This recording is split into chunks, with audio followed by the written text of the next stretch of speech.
Hello, my name is DJ Studios and welcome back to my channel. Today we are going to be continuing a series I started months ago. In order to try and introduce those that haven't seen Classic Who to Classic Who, I call it Recommending Classic Who. I'm not very creative. I get a lot of questions from my friend Will saying things like, is Claws of Axos good? And I reply with, I don't know, I haven't seen it. The point being that every Classic Who fan will recommend the episode that they really like. Like, Genesis of the Daleks is a good story, but it's not a good thing to ease yourself into Classic Who. And basically this series is about finding those episodes that newbies can watch. I did one with season 26 a couple of months ago and I felt like I didn't really give them all room to breathe, so with this format I'm going to. From Monday to Friday this week, I'm going to do a video every day and that would be about each episode. So Robot, Ark in Space, The Sontaran Experiment, Genesis of the Daleks, and Revenge of the Cybermen. That's the last one. There are a couple of characteristics that I kind of judge the episodes by. So the first is the pacing, the second is the effects, the third is the characters, and the fourth is its overall enjoyment. So let's find out whether today's episode is recommended or not recommended.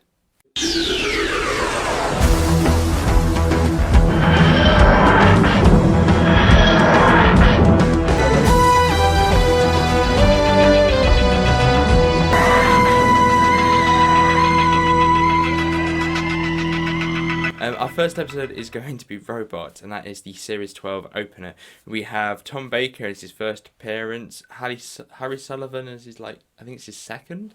You got Sarah Jane, and you've got the Brigadier, you got Unit, and you have a basic artificial intelligence story about a robot that's being created and is being asked to do horrible things. Everyone loves Robot. Well, Boba Tennant loves Robot, so that it basically equates to everyone else loving Robot.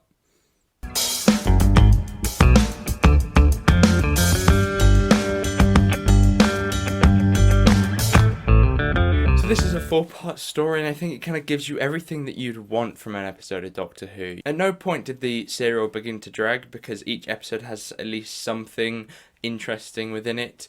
Episode 1, for example, you've got a new Doctor. Episode 2, you've got this big robot walking around. Episode 3, you've got fascists.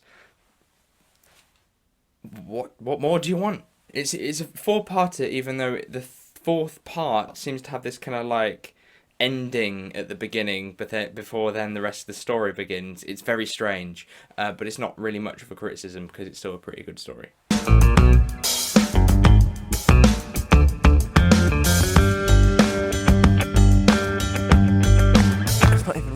For the effects of the episode, I don't think there's ever been a villain more that has represented a jelly.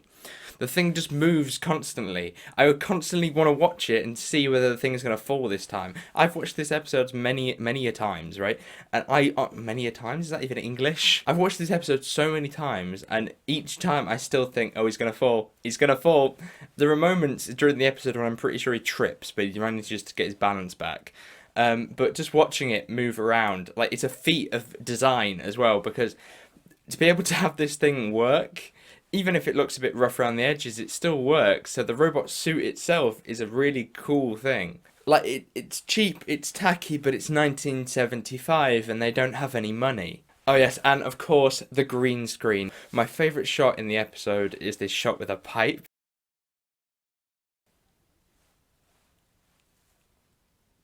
I find that absolutely hilarious every single time that I see that shot.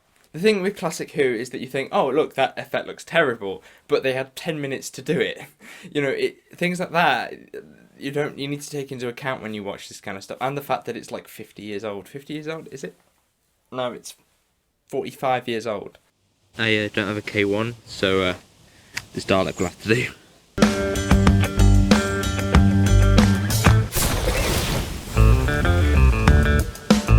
Characters, we have our Doctor, which is great, and the companions, which I think are great. Harry Sullivan is one of those weird characters that feels like he's a very odd touch in the episode, because he's not really fitting in that well, and I think this was also something that happened behind the scenes as well. During all the documentary stuff that you see on the season 12 box set, they talk about how Ian Marter wasn't much of a socialiser in the pub and all of that afterwards. He wasn't this big Tom Baker character, and kind of was shadowed by him as well. And in the episode himself, he didn't really want to do the role, but he needed it for the money.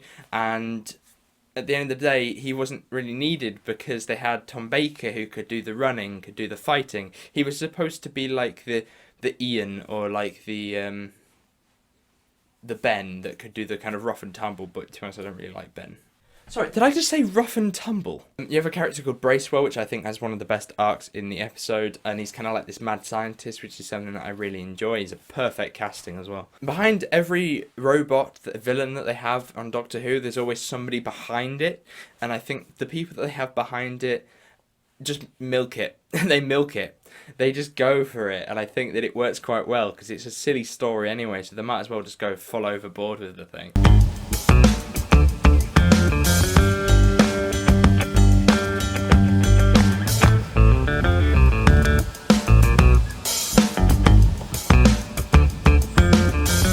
Overall, I think Robot is a really, really solid story. It's a great transition from the Third Doctor to the Fourth Doctor. It's very different. It's one of the first stories that I watched of Classic Who and thought, God, this is really good. It's really fast-paced. It's only about 90 minutes long, and if you get bored, you can just watch the robot dance around.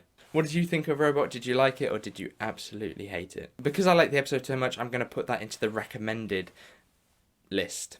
I'm not quite sure what to do with the list yet. So thank you guys very much for watching. Hopefully you did enjoy this video. If you did, make sure you give it a like, subscribe if you're new, and I shall see you tomorrow with the next review. Goodbye.